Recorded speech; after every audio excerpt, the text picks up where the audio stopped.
Hello and welcome to Hats Off to Bake Off, an amateur baking podcast. My name is Malory. I'm here with my friend Nick, and today we are going to be talking through the second episode of Collection 1 of the Great British Baking Show, which is Biscuit Week. We're both pretty excited about it. We're going to talk through the 3 challenges that the bakers face in the tent: the signature, the technical, and the showstopper.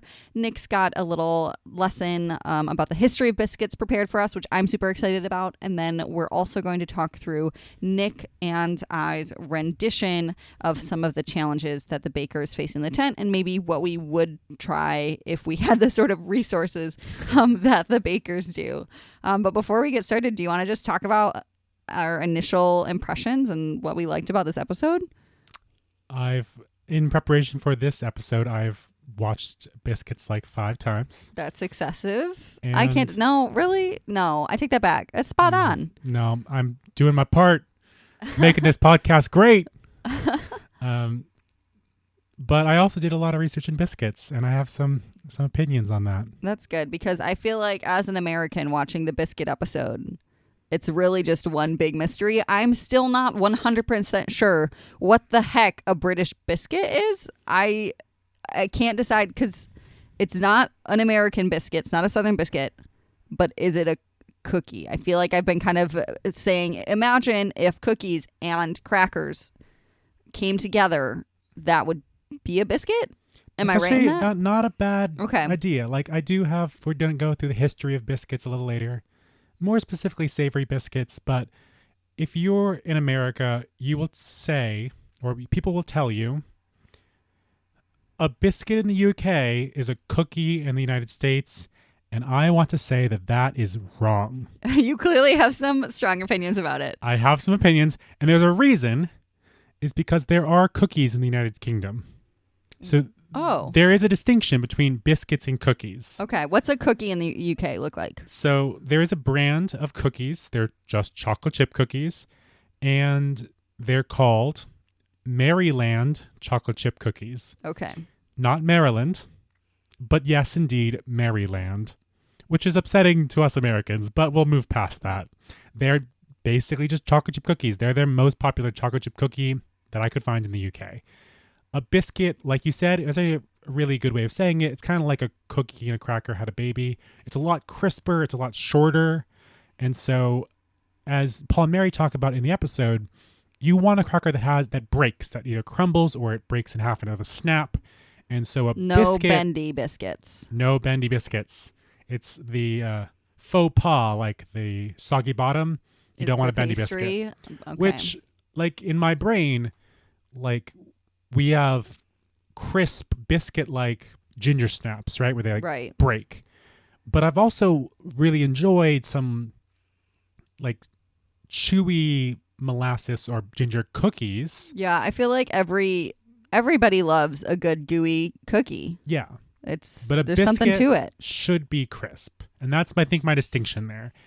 And obviously, as you said, they're not Southern biscuits. We'll see that they're very closely related, actually, but it's a different process. So, whereas a Southern biscuit is light and fluffy, almost like bread, a biscuit should be crisp. It should crumble. But what do you think about the Savory Biscuits episode? Well, I really enjoyed especially the first challenge, the signature, because that to me was very recognizable as like, that's a cracker. Like, I know what that is. That's a cracker. That's a cracker. That's a cracker. None of us, we were trying desperately to do Ian's We'll voice, never be as amazing as Ian, I'm sorry. So true.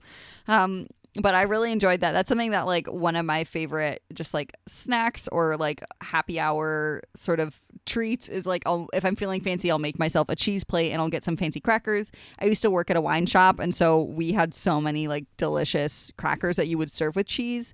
We'll talk about this a little later on, but this was the challenge that I decided to do and to try to make these savory biscuits with cheese, and I had so much fun with it. And I feel so empowered now. Like, the idea that I can make my own crackers for a cheese plate is just like, I'm over the moon about it. Which Paul talks about, like making a couple biscuits with dinner, which I would never attempt that ever. No. You go out and you buy some Ritz crackers and you buy some cheese and you like live with yourself. You don't make biscuits. But now, I don't know. You Maybe I'm a could. biscuit maker now. They turned out really good, so maybe. Yeah, thank you.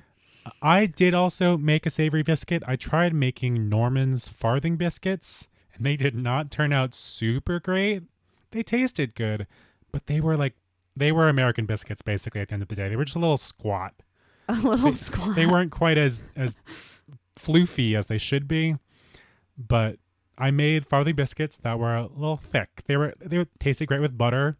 Yeah. But they were flaky like a pastry dough. They weren't quite as thin and crisp as Norman's biscuits were. So true. And speaking of Norman's biscuits, do you have any favorites besides Norman of that bake? I really wanted Diana's like triangles to work. Oh, yeah. But even those I don't think were really biscuits. She was making a pastry dough, which Those very reminded much me, blew up in the oven. yeah, those reminded me a lot more of American style biscuits. Actually, seeing those out, I was like, oh, The layers, okay. yep. The layers, that almost like a more American scone, almost. Exactly. Though the one that was more proper biscuit to me that I really wanted to work well was Kate's Parmesan. Proper. The British is getting into me. I really Parmesan. I wanted Kate's Parmesan and apple biscuits to work. I did too. And I thought that would be a really cool flavor combination. I love Parmesan so much. Apple and cheese is so good. It's something you wouldn't think that would work, but it really does. And I wanted them to work, and evidently they did not. Yeah.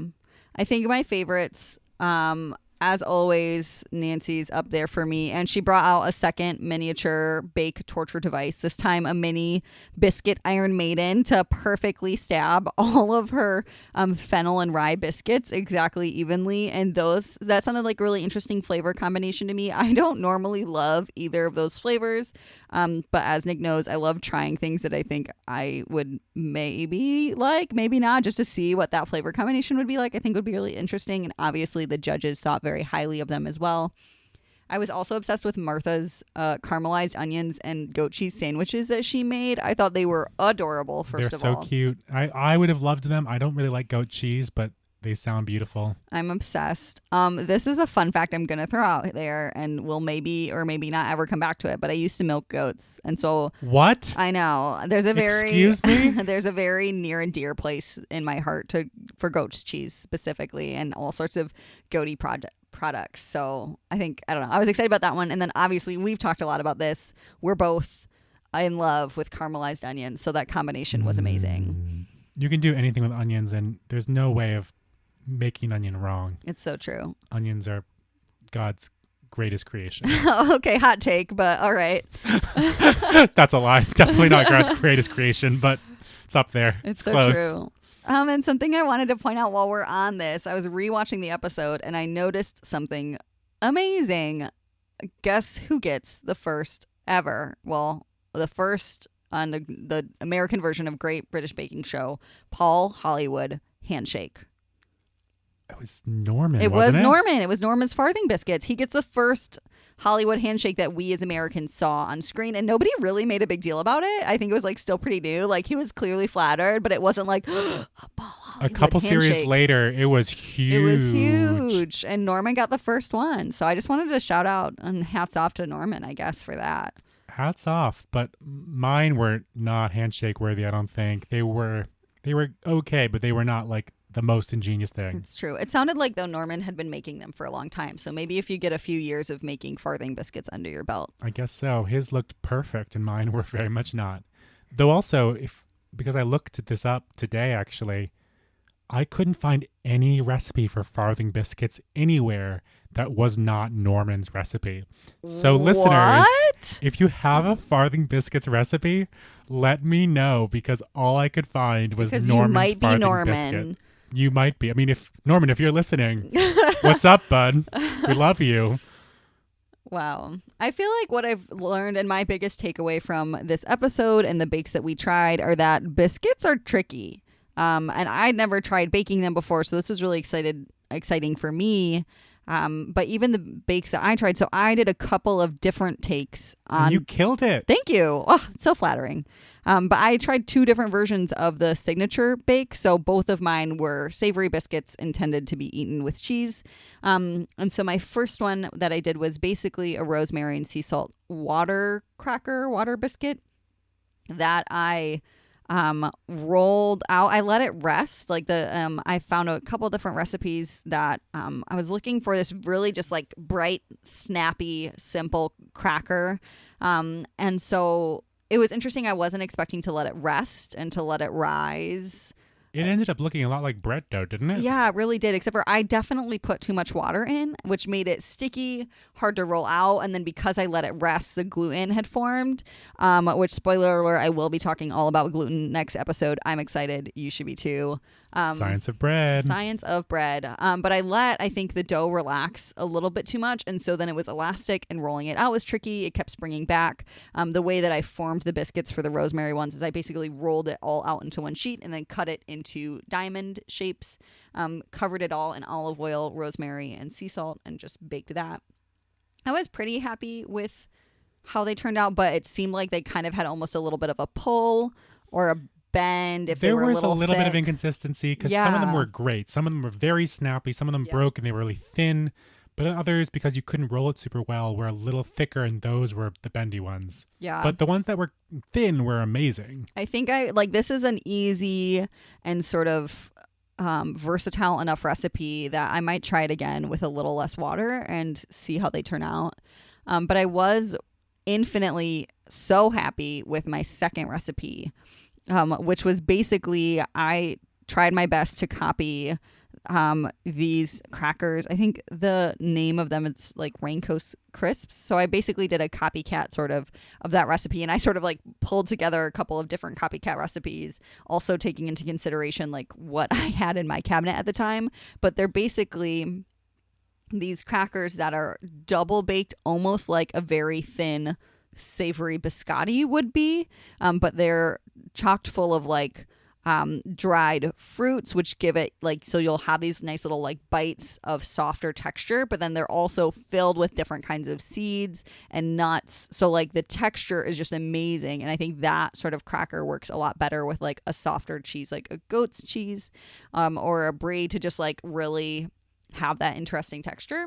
And so I did one with cranberries and pepitas or sunflower seeds, and then a bunch of other seeds as well, with whole wheat flour. And I basically baked that into a very simple, nutty, fruity loaf, and then cut that into very thin slices and baked it again. And I was so happy with them. I like could cry. They turned out amazing. They crumbled. They melt in your mouth.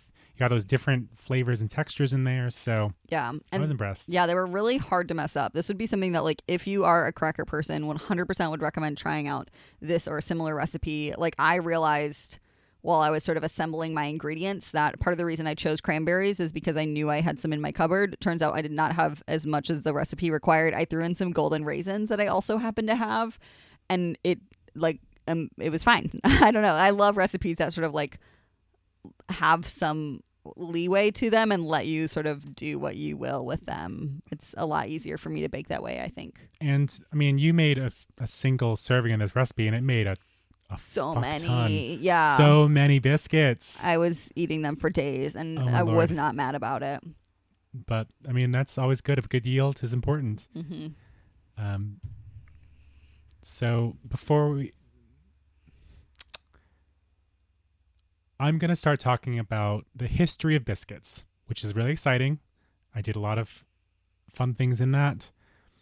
I'm really, really glad you talked about biscotti and your twice-baked biscuits. That worked out perfectly. We did not plan this, because this is going to be really important later on. Oh, okay, good. And a little caveat to the listeners, I'm doing a history of mostly savory biscuits, because if I went into sweet biscuits, into cookies, into all that, it would take ages, and I don't want to waste your time. So we'll talk about biscuits again. There are other biscuit episodes and other seasons and other series, so we'll do those later. But for now, we'll do savory biscuits.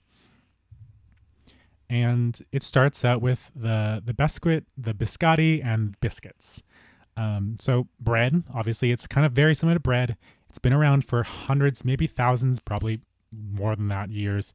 And so for about as long, we've been baking simple breads into hard loaves to sustain ourselves. So a good way to keep your bread was to make it really hard by drying it out in an oven. And so this idea of drying out the bread to make it impervious to temperature and to time has been going on since the ancient Egyptians. So I couldn't find a whole lot of primary sources for these, but everywhere you look, you see these two examples. In Egypt, they had doura cakes, which is a flat, brittle loaf of millet bread. The closest I could find was maybe, Aish Merar. I don't speak Arabic. Something like that. Which is a mix of maize and fenugreek, which was baked into this kind of hard loaf. And then in Rome, we have bucellatum or bucellum, which is from the Pepitas book of recipes, which I feel like we could do a whole episode on. It's fascinating. This is one of the first cookbooks, sort of say. And they mentioned this flat, hard loaf that you could bring with you.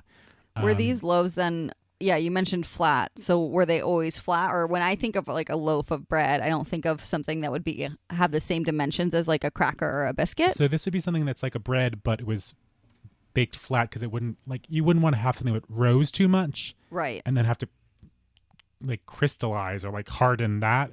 So you'd want something that was flat and thin. It would store well, it would ship well. And so you could bring with you on anything you were going for. Okay, like a flat bread, but crisper. Yeah, exactly. And so what do all of these, the biscuits and the biscotti and the Old English biscuit mean? They're all twice baked. So biscotti is literally twice baked. Your biscuit comes from twice baked. Oh, what? I had no idea that I was sort of following in this ancient tradition of biscuit baking. This makes me so happy. I was so proud of you. It was so great. It worked out really nicely. And so that's the idea, is that you would bake the bread first and then you put it in a lower oven to slowly dry out. Also, if we're looking at the distinction between biscuits and other types of bakes, I went to Wiktionary because, I don't have the library at my disposal for food history, but both the US and the UK distinguish crackers, wafers, and cookies or biscuits from cakes. The former are generally hard or crisp and become soft when stale, while the latter is generally soft or moist and becomes hard when stale. So I thought that was a really fascinating distinction between when you start adding sugar and you start adding fats to them, they become more cake-like, and so they do the opposite, where they're soft to begin with and they get hard as they stale, which was really interesting. So the whole point of making a dense, hard loaf was that they wouldn't go stale and they wouldn't get soft. Basically an ancient technique of food preservation, really, if we're thinking about it. Exactly. How to preserve your carbs. And so we talked about the Northern Farmer last week. This is the first definition I could find of biscuits. It's from the Cyclopedia. It was one of the first general encyclopedias to be produced in English by Ephraim Chambers. And I want to read to you the entire title of the Cyclopedia. Oh, okay. It is known as Cyclopedia, or An Universal Dictionary of Arts and Sciences, containing the definitions of the terms and accounts of the things signified thereby, in the several arts, both liberal and mechanical, and the several sciences, human and divine, the figures, kinds, properties, productions, preparations, and uses of things natural and artificial, the rise, progress, and state of things ecclesiastical, civil, military, and commercial, with the several systems, sects, opinions, etc., among philosophers, divines, mathematicians, physicians, antiquaries, critics, etc., the whole intended as a course of ancient and modern learning. That's a really long-winded way of just saying everything. It was the first encyclopedia in English. They gotta market that as best as they can. Yeah, and in the least understandable way as possible. Oh, it's beautiful. If you want to learn, you better already know all of these words that we're gonna throw at you. You're not wrong. But here they have a definition of those words. And so you'll notice, and I'll read it off to the listeners. Originally, it was spelled bisquet, kind of coming from the French. In this definition, it says a confectioner's preparation of fine flour, eggs, and sugar with aniseeds and citron peel, baked in an oven in the oven in tin or paper molds, which actually sounds like a pretty interesting cookie or biscuit. Oh, we need to start a whole new podcast about historical bakes now, Nick. Oh, it's coming. Don't you worry. Oh, boy. Hats off to history. Hats off to historical bakes. But they also mentioned this one, which kind of goes back to that Dura bread. A bread, so a sea biscuit is a bread, much dried, by passing the oven twice to make it keep. For long voyages, they bake it 4 times and prepare it 6 months before the embarkment. The word comes from the Latin bis and the French cuit, meaning twice baked. Okay, which we talked about. So that's where the idea comes from. So where did the different names come from? Specifically, I'm talking about biscuit and cookie. Pain biscuit and later just biscuit was a way of preserving breads. And so it became biscuit in Early English, bisquite. And in Germany, at around the same time, they came out with a cookie. Oh, okay. Right? So this was a very similar baked good. And that eventually became the go-to word for any like similar hard-baked good. The distinction coming from cookie would rise in the oven and biscuits would not. So... Oh, I feel like that still applies, honestly, if we're talking about the difference between British biscuits and American cookies. And I think that's also where the Southern Biscuits gets its idea, is that it was a biscuit, but it would rise in the oven. Yeah. So it took on its own definition in America. And Merriam-Webster says the idea of being twice cooked was lost as the term was used for any crisp flat bread or bread made with baking soda or baking powder instead of yeast. And so Southern biscuits used powder and cookies used baking soda. Oh, you're so right. So the idea of that rising in the oven with the baking powder was how Southern biscuits became biscuits. So it's part how it part mouthfeel and like texture, crispiness, but then also part rising agent and baking method, which like could lead to wildly different textures. That's really interesting. So again, as I said, biscotti, twice baked, it works in there. And so we'll hopefully make biscotti in a later season. If we get that far, I hope we will. Going back to my proud Italian heritage, gonna make some biscotti. That'd be great. And now, hardtack. Oh. So that's the twice baked bread that we probably know today, and where we bring in the British influence, actually. So I made hardtack. You did not. I did. It's wild. It's weird. I've given you a piece here. Okay, I'm going to try and describe this as best as possible. So you made this based off of some historical recipe? So, bit of historical, a bit, it's still like survivalist to this day. Okay. Malory is struggling to break the biscuit. It's so hard. Okay. People still make these recipes because... In case of emergencies? In case we have an atomic bomb and we need to survive in the city, like, these will last forever. I wish I could show you just how hard they are. I hope you can hear that. But they're nearly... Oh, this one broke because it's been in it's probably not been airtight for a while, but they're very, very crispy. And you did not, please tell me that you didn't just put this in your mouth and eat it. You'd break all your teeth off, right? We'll get into that, don't you worry. Okay. But they do taste pretty good. It's made with whole wheat flour, so we can pretend it's healthy. So hardtack, also known as sea biscuit, as we talked about earlier, also known as ship's biscuit, hard bread, cabin bread, or sea bread, mostly because these were things eaten by sailors or soldiers. They were also called by those people as tooth dullers, sheet iron, dog biscuits. In Germany, they were known as armor plates or molar breakers. That fits, yeah. And the worst of all, worm castles or weevil mansions. No. So these things were baked twice to get rid of all moisture. And if they got a little bit moist, then on these, not pirate ships, on these... we can pretend also pirates, I mean. Pirate food. If they got a little bit wet, then weevils would burrow their way into the hardtack.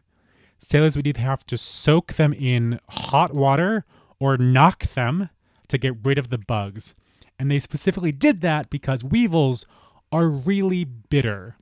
Though some of them joked, I saw this somewhere, some joked that the weevils were the only source of protein they got for long periods of time. Oh, no. Which is so upsetting.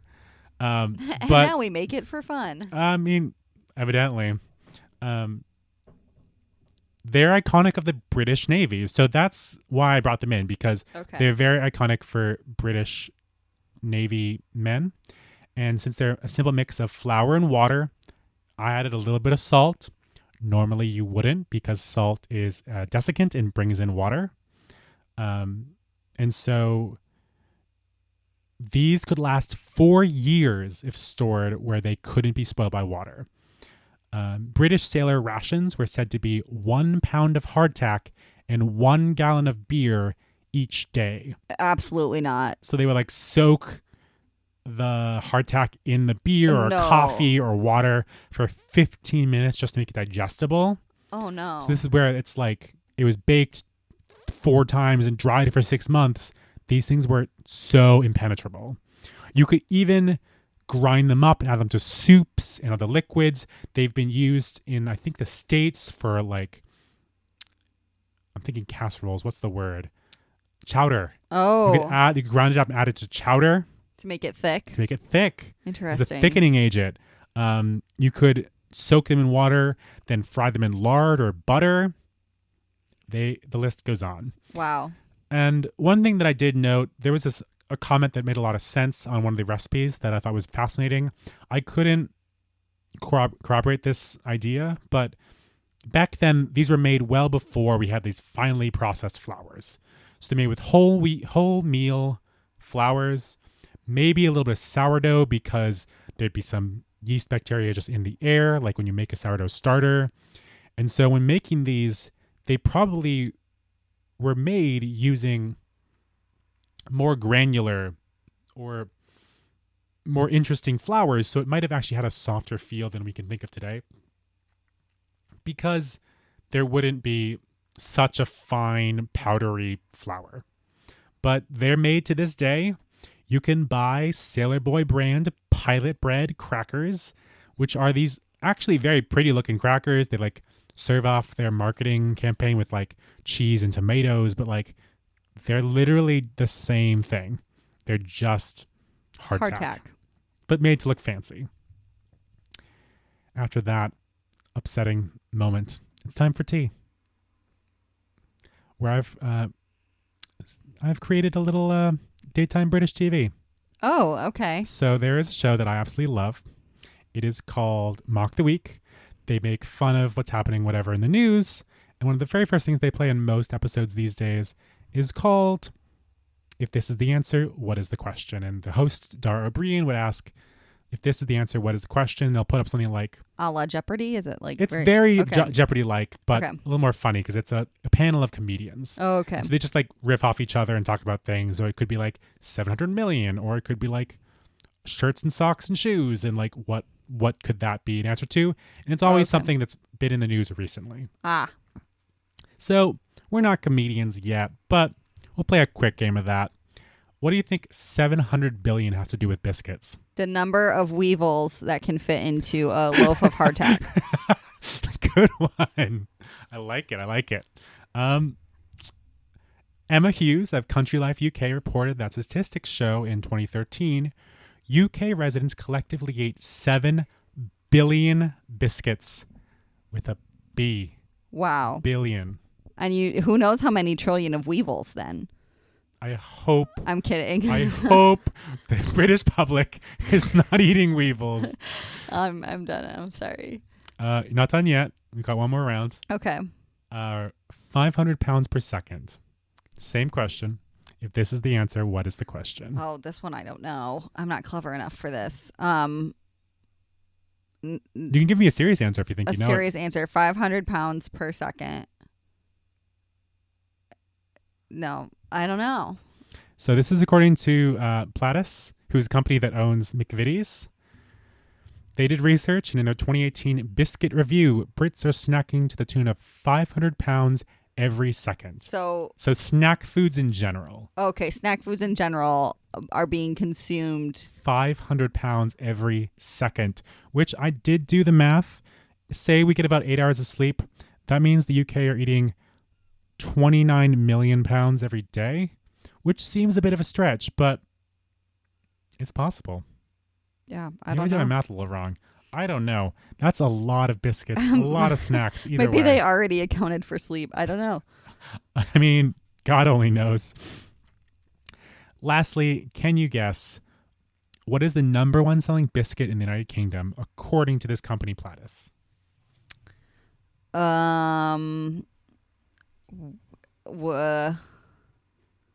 I brought up my little cloche Not like a. with my fun food fact Is it a inside. savory biscuit? Am I allowed to?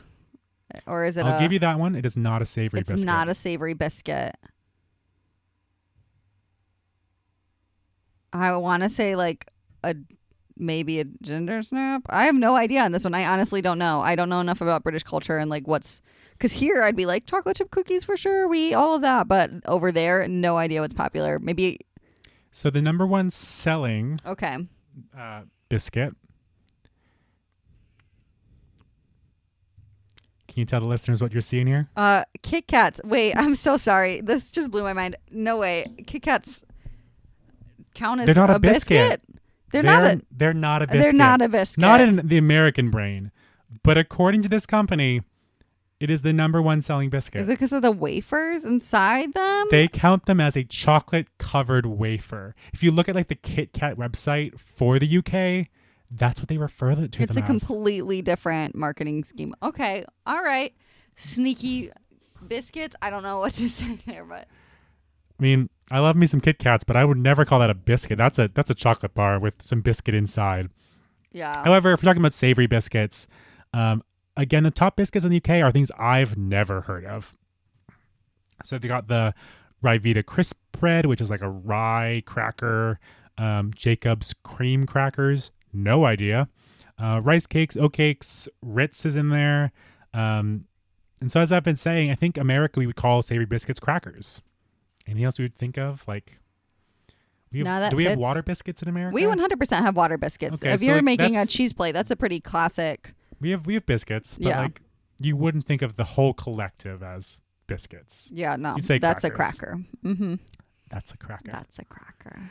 We're going to have to edit out all of those. Which honestly though, no, we're keeping them in. It's amazing. Water biscuits are just basically a refined and far easier to ingest version of hardtack. It's water and flour. Wow. This completely changed my view. So this is another thing that doesn't seem like a biscuit to me. But it was in the episode, so therefore it's a biscuit. And it's the one that I made. All right. So that must be the technical, which was Mary's Florentines. I had never heard of Florentines really before. I'm a very classic baker. Weird flavors, but pretty classic recipes. And it wasn't until like I started baking on my own that I started exploring other things. And like, yeah, cookies or biscuits weren't really part of that. I don't know. I had never really known what these were. I have definitely heard of Florentines. I could not tell you where I've heard of Florentines, but I've always really wanted to try them. They look so crispy and lacy. My problem is I'm allergic to tree nuts. So it's a common ingredient in Florentines to have tree nuts, and I just couldn't do that. So I did make some that didn't have tree nuts. Yeah, you found a way. My recipe for Florentines was a oatmeal lace Florentine. So instead of using nuts, it was mostly just oatmeal. And so you added the sugar and the butter and the flour together and used oatmeal. I gave it my own twist because I was like, okay, if we're missing the tree nuts, what else can I add to this to make it more interesting than just oatmeal? Which honestly, they were amazing with just oatmeal. We tried to temper chocolate. I don't know if it was really great, but it still tastes delicious. Yeah, they looked great. Our design was cool. Just like Mary Berry suggested, we painted on the chocolate. Malory did this really cool thing where you can call me Mary. That's fine. It's very flattering. Oh, it's so close. It's going to be a problem. Malory did this really cool thing where she swirled the brush around and it gave the Florentines a kind of a swirling pattern, which worked better than the fork did. So I like that a lot. And they were so good. But I did also add peanuts and raisins to mine because I thought, what kind of ingredients go with oatmeal? Oh, raisins. And like, what goes with raisins? Oh, peanut would be really good with that. And so I made up peat meal. Jeez, peat meal. An oatmeal peanut-raisin Florentine cookie, which was really, really good. Yeah.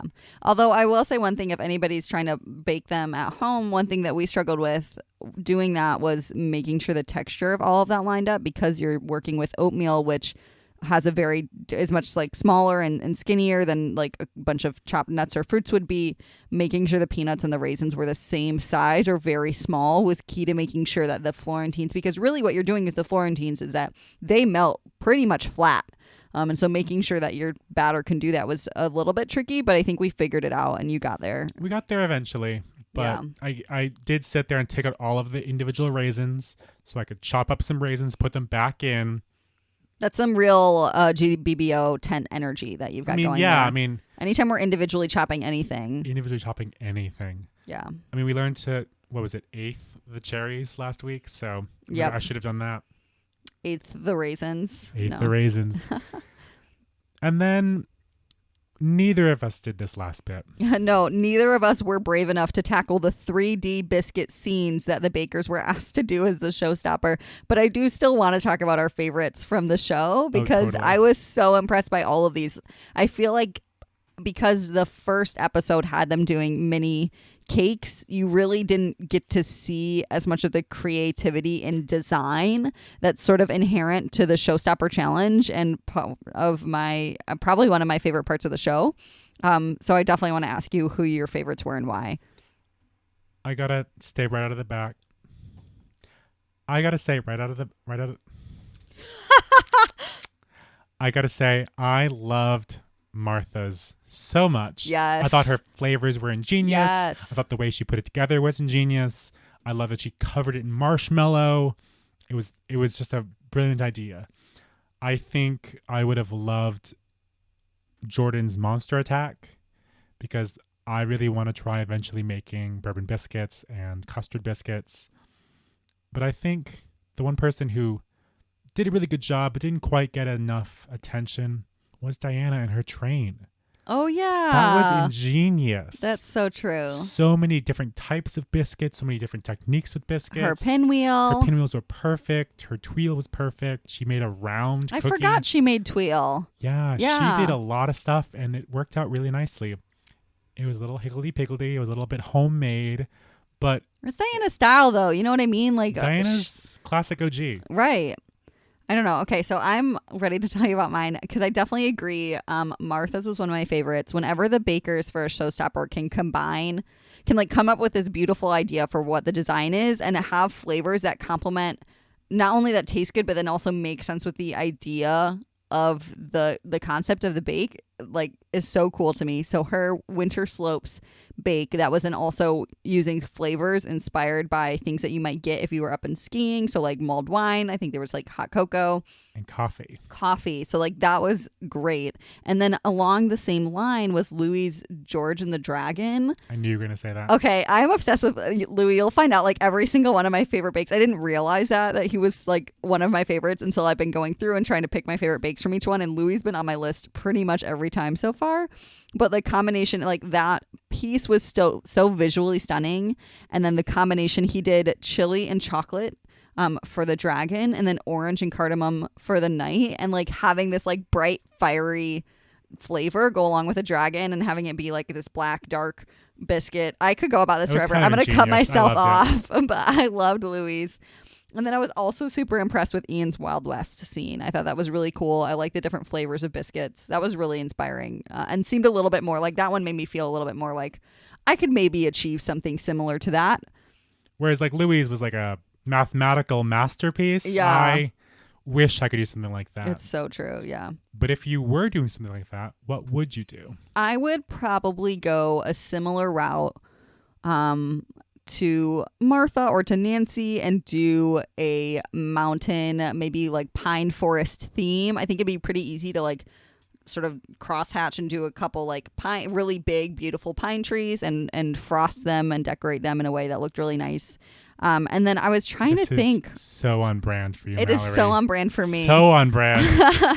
But I was trying to think about flavors that would go with that, and there wasn't anything I was super inspired by. I think for the trees, you can do some sort of spicy, earthy mix with maybe some like cloves or nutmeg, and then maybe if I did like wildflowers or other sort of like whatever, you could incorporate some more floral flavor tones in that. But if I did mountains, would I want them to have a different flavor? Would I want to make more than 2 different kinds of biscuits? Then I just get overwhelmed. Like this is we are never going to bake in the time limit for sure. never. Because we're sharing one kitchen as well, but I don't think I would be so stressed out. Maybe one bake we'll do in the time limit, but not many. That would be a good challenge eventually, but it takes the fun out of it. That's Hotbo Season 2. Hotbo Season 2, we attempt a technical that neither of us have ever tried before. Yes. Okay. You got to subscribe, you got to like, you got to give us Yeah, you got to let us get there. You got to tell all your friends to listen to us and we'll get there. It's so true. So what would I do if I were doing 3D biscuit scene? I struggled with this so hard because all my ideas weren't like a scene. Yeah. So this is going to sound so nerdy. Again, this is on brand for me. Do you know what a burr puzzle is? No. So they're those little 3D shapes that with like the wooden pieces that are all like single lines, and you put them together to make a weird, fun 3D puzzle. Oh. You've definitely seen them before. Okay, I just don't know the name of it. Yeah, okay. Those are called burr puzzles. Okay. And for some reason, my brain was like, let's do that out of biscuits. Wow. It would take so much effort. I think it would probably kill me. But that's the first thing that popped in my brain. So then after that, it was what? Do I do like a D&D table with players and characters and dice? But that's so bland. Maybe go a little bit on the Louis train and do wizards and a monster or like a dragon. And then, so this is where the good train of thought came in here, actually. I thought of one of my favorite stories is Alice in Wonderland. So like a tea party would be cute, or house scene might be kind of cute. And then I thought of this. The Queen of Hearts court and the cards painting the roses red. Oh my gosh. Would be such a cute scene to see the Queen of Heart and her little like checkerboard palace and these white flowered trees with dripping red paint. I think that'd be just a really cute like visual scene to make. And I'm sure you could make like I could do what Kate did and curl my biscuits to make them look like they're playing cards and like it would be super cute. Wow, now I want you to make this. If you like and subscribe, I will make this one day. But I think it'd be super cute. I'm not sure what flavors would go into it. It might end up being a little bit more like Norman's, where it's like these are just like plain biscuits, but they're fun and colorful. I could do so much though. You could do a very similar concept to Louis though, where she's sort of maybe a little bit more evil. Maybe you could do like sort of a red chocolate or something, or really dark chocolate inspired for like the darker pieces, and then have a plain vanilla for the white pieces. You could do some like green. You could mess around with those sort of flavors for the trees or the roses. Rose water. And that is so risky. Like rose water, it just takes a little practice. But I think rose water pays off if you know what you're doing. We did caramel. With it. We did chocolate. We're gonna do rose water. I'm 100% dibs on rose water all the way. You can do it. You do it Thank first. You. Yeah. And then I'll follow your lead. Yeah. But I mean, I could do tea. It's Alice Wonderland. You might as well have some tea in there. Oh, that'd be great. Tea biscuits have been a thing for a long time in GBBO, so it would work out really well. Wow. Now I'm excited about this theoretical bake. Okay. I guess that pretty much sums the episode up, which means it's time to remind y'all who the star baker was this time. And this time it was Richard, the first of many. If you haven't seen this season before, spoiler alert, Richard is star baker a lot, and he deserves it. I'm obsessed. I'm always so impressed by both his design, his flavor combinations, and just his execution is always so on point. I think the very first episode, Paul said, "I think you're in the wrong job, mate." Yeah. Which is a bit of a dig, but also like really, really that's a compliment. He's so from Paul. good. Yeah, it was wild. So, and then we have to say goodbye to one of the great bakers. This time it was in Wazor.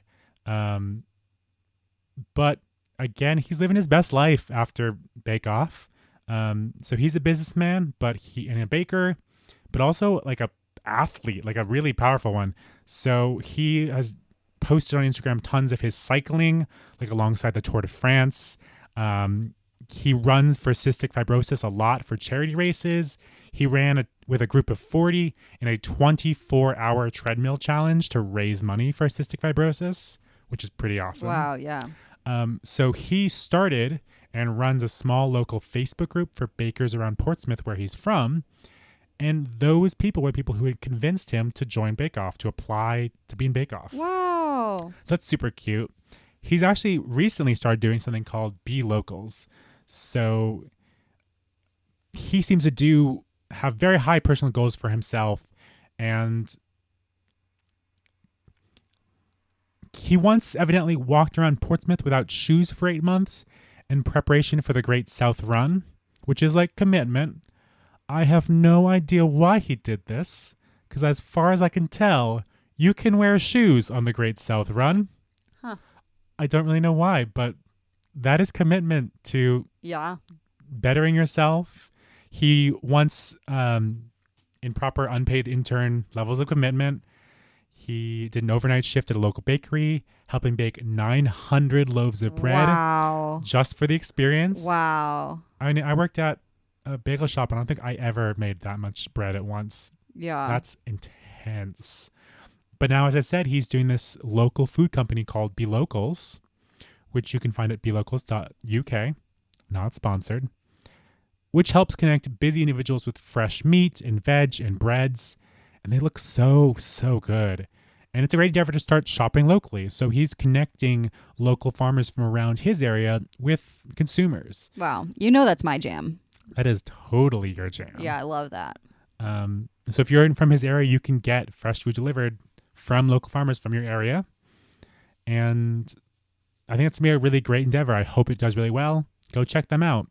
Also, fun fact, Tom Gilliford from Series 7 supports Be Local's marketing operations. What? So a little GBO crossover family. event. I love that. So that's kind of fun. So hats off to Wazer for all the things he's doing now and all the baking endeavors he'll do in the future.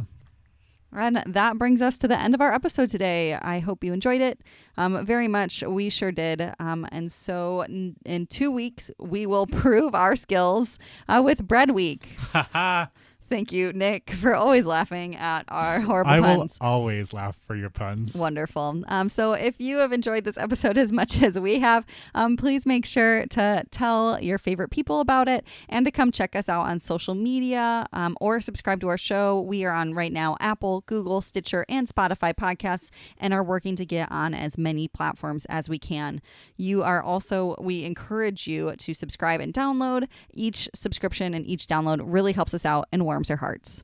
We would love it also if you would tweet about us or share how much you liked the show. You can find us on Twitter and on Instagram at HotboPod, as well as on Facebook at facebook.com/HotboPod. That's HOTBOPOD. Hats off to Bake Off Podcast, HOTBOPOD. You can find all of our links to social media accounts on our website, hotbopod.com. One last time, HOTBOPOD.com. It was hubris. It was bound to happen eventually. We'll get there eventually. So as we've mentioned before, we'll likely do this for about every episode that we have a recipe for. But my recipe for Seedy Crackers with Cranberries and Pepitas and Nick's Peanut-Raisin Oatmeal Florentines will be going up on our website. You'll be able to find them in the episodes tab. And you are, of course, more than welcome to try them out for yourself. If you do, definitely give us a hashtag, tag us. We would love to see how they turn out. I'd also like to give a hats off to Peter Lalish, who wrote in our intro. I'd also like to give a hats off to Peter Lalish, who wrote our intro and outro music. You can find Peter on Fiverr as PW Lalish, as well as on Bandcamp under the name AKLF. And to send us off, as Diana says, into the hands of fate we go. On your marks. Get set. Bake.